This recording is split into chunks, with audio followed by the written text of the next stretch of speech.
Friends, welcome to our channel జీవ and అచ్చ family logs. ఎలా ఉన్నారు? అందరు బాగున్నారా? మేమైతే చాలా బాగున్నాము. అవును, నిన్న ఏకాదశి పూజ అందరు బాగా చేసుకున్నారా? ఫాస్టింగ్ కూడా ఉన్నారా లేదా? నేను మాత్రం ఫాస్టింగ్ అయితే ఏం లేనండి, ఇంట్లో పూజ మాత్రం చేసుకున్నాను. మా హస్బెండ్ మాత్రం ఉన్నారన్నమాట ఫాస్టింగ్. ఎందుకంటే నాకు కొంచెం ఈ మధ్య హెల్త్ బాగుండట్లేదు, అందుకనే ఫాస్టింగ్ మాత్రం ఏమి ఉండలేను. పూజ మాత్రం చేసేసుకున్నాను. ఇంకా మార్నింగ్ లేచి అన్ని పనులు చేసుకొని పూజ మాత్రం అయిపోయింది. టిఫిన్ అంతా అయిపోయాక ఇంకా లంచ్ ప్రిపరేషన్స్ అనమాట. లంచ్ ప్రిపరేషన్స్కి ఆలు, క్యారెట్ అండ్ బీన్స్ ఫ్రై చేస్తున్నాను అనమాట, పచ్చి కొబ్బరి వేసేసి.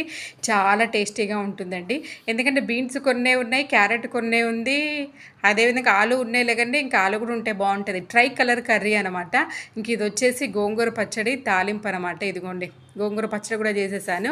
చిన్న చిన్నగా ఆనియన్స్ కూడా కట్ చేసేసుకొని పోపు పెట్టుకుంటే టేస్ట్ చాలా బాగుంటుంది కదా అన్నట్టు గోంగూర పచ్చడి. ఇదిగోండి, పచ్చి కొబ్బరి కూడా వేసేసాను. చాలా టేస్టీగా ఉంటుందండి, చాలా హెల్దీ కూడా అనమాట. కొంచెం ఆయిల్ తక్కువ వేసేసి సిమ్లో పెట్టేసి మంచి ఫ్రై చేసి లాస్ట్కు కొంచెం పచ్చి కొబ్బరిని వేసుకోవాలి. టేస్ట్ చాలా బాగుంటుందండి, రైస్లోకి చపాతీలో కూడా బాగుంటుంది.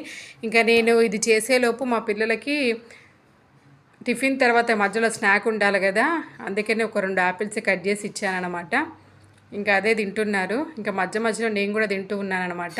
ఇదిగోండి, మా చిన్నది వచ్చింది, ఇదేదో పెయింటింగ్ చేస్తుంది. ఆ చేతులు పెయింట్ అయినాయి అన్నట్టు అది టచ్ చేసి చేయనట్టు యాపిల్ ముక్కలు పట్టుకొని తింటుంది అనమాట. ఇంకా మా పెద్దదేమో దానికి ప్రాజెక్ట్ ఉందండి, ఆ ప్రాజెక్ట్ ఏమో చేసుకుంటుంది లోపల. ఇదిగోండి, గోంగూర పచ్చడితోటి లంచ్ కూడా చేసిస్తుంది చిన్న పాప. ఇంకా అన్నం కొంచెం వేడిగా ఉన్నప్పుడే వేడివేడిగా గోంగూర పచ్చడి వేసుకొని తింటే బాగుంటుంది అన్నట్టు ఇంకా అది ఆగలేకపోయింది, అందుకే దానికి పెట్టేశాను. ఇంకా బట్టలన్నీ డ్రై అయిపోయినాయి, ఫోల్డ్ చేయాలి వాటిని. ఇదిగోండి, పెద్దది వచ్చేసేమో ప్రాజెక్ట్ వర్క్ చేసుకుంటుంది అనమాట. చిన్న చిన్న ఫ్లవర్స్, అదిగోండి ఎంత క్యూట్గా చేసిందో ఆ ఫ్లవర్స్ మాత్రము చాలా బాగా చేసిందండి. అవన్నీ స్కూల్కి తీసుకెళ్ళాలి అన్నట్టు డిఫరెంట్ కలర్స్ తోటి ఫ్లవర్స్ అనేది చేసింది. చాలా మంచిగా చేసింది అనమాట. అదిగోండి, చెయ్యడం ఏమో లే కానీ ఆ బెడ్డు ఆ కింద మొత్తము అసలు మొత్తం పేపర్స్ తోటి తర్వాత మొత్తం క్లీన్ చేసేసాను. ఇంక ఇది వచ్చేసి నా ప్లేట్ అనమాట. ఇదిగో నా ప్లేట్లో రైస్ తక్కువ, కర్రీ ఉన్న పచ్చడి మాత్రం ఎక్కువ ఉందన్నమాట. ఇంక తర్వాత కొంచెం కర్డ్ కూడా వేసేసుకొని ఇంక అందరము లంచ్ అయితే చేసేసామండి. ఇంక ఇదిగోండి ఆ గిన్నెలు అనమాట, లంచ్ చేసిన గిన్నెలు అవన్నీ ఇప్పుడు క్లీన్ చేయాలి. మార్నింగే వంట చేసిన తర్వాత లంచ్కు ముందు చూసారు కదా ఇన్ని గిన్నెలు క్లీన్ చేశాను. మార్నింగ్ ఇడ్లీ చేశాను అనమాట బ్రేక్ఫాస్ట్. ఇక ఆ బ్రేక్ఫాస్ట్ గిన్నెలు తర్వాత లంచ్ ప్రిపరేషన్స్ అయిపోయిన తర్వాత ఆ గిన్నెలన్నీ కడిగేశాను. అవన్నీ ఇంక అందులోనే ఉన్నాయి. ఇంకా షింకులో ఉండ కూడా గిన్నెలు కూడా కడిగేశాను అనమాట. ఇంకా వీళ్ళు ఎవరి బట్టలు వాళ్ళు మర్త పెట్టుకోండి అని చెప్పేశాను. నాకు ఆ గిన్నెలు కడిగేసరికే నా పని అయిపోయింది. ఇంకా పెద్దదేమో టీవీ చూసుకుంటూ పెద్దదాని బట్టలు అది మర్త పెట్టుకుంటుంది.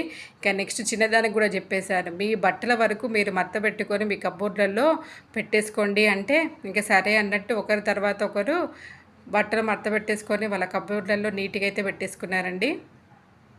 ఇంకా నేను కూడా కిచెన్ మొత్తము ఆ టైంలో కిచెన్ మొత్తం క్లీన్ చేసేసుకున్నాను, గ్యాస్ పొయ్యితో సహా మొత్తం క్లీన్ చేసేసుకున్నాను. ఇంకా ఇది వచ్చేసి ఏంటంటే దొండకాయలు అనమాట. ఈ దొండకాయలు కూడా కడిగేసి కోసేసుకుంటున్నానండి తుడిచేసి, ఎందుకంటే ఇవి నెక్స్ట్ డే మార్నింగ్ వీటిని ఫ్రై చేయాలన్నమాట.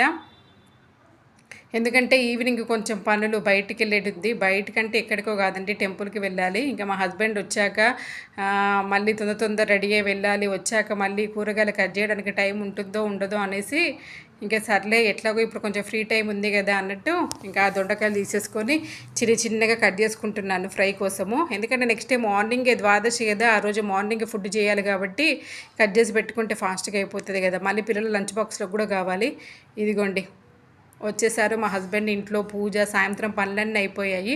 ఈ గుడికి మాత్రమే ఇక్కడికి వచ్చాక మేము ఫస్ట్ టైం అనమాట రావడము. మా దగ్గర నుంచి 1 కిలోమీటర్ దూరంలో ఉంది, కానీ చాలా బాగుందండి టెంపుల్ మాత్రము.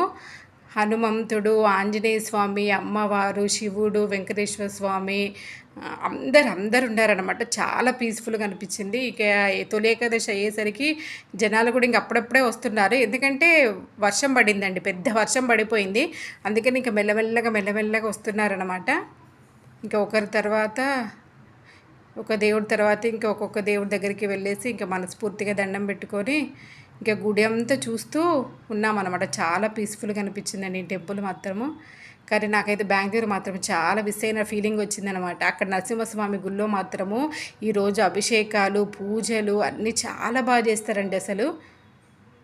అది మాత్రం చాలా బాగా గుర్తుకొచ్చింది. కానీ ఇక్కడ ఉన్నప్పుడు అక్కడికి వెళ్ళడమే కదా, కాబట్టి ఇంక గుడినంతా చూసుకుంటూ మంచి దండం పెట్టుకున్నామండి. ఇదేనండి ఈ వ్లాగు. ఓకేనా మరి, బాయ్, టేక్ కేర్.